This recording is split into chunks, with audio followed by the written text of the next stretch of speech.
while I have the pan off, and the reason I took the pan back off is because I'm trying to flush out some dirt. I wanted to show you the pattern, but here it is on this side.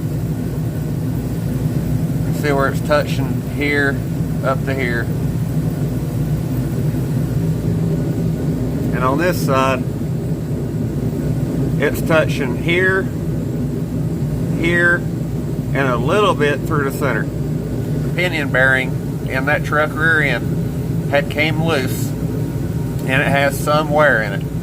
I couldn't take apart a good 12-bolt truck rear end because I might need one, so I took apart one that I thought I might be able to get a usable pattern out of.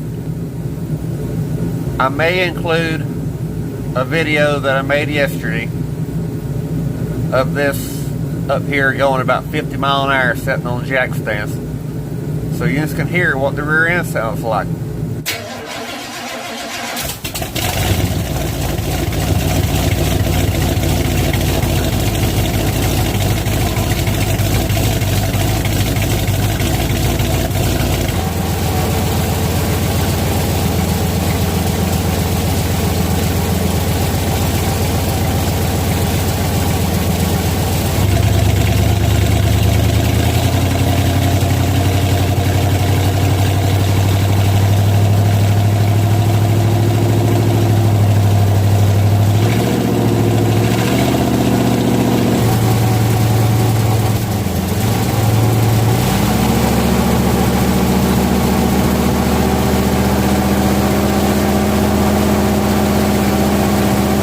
Do anything about it.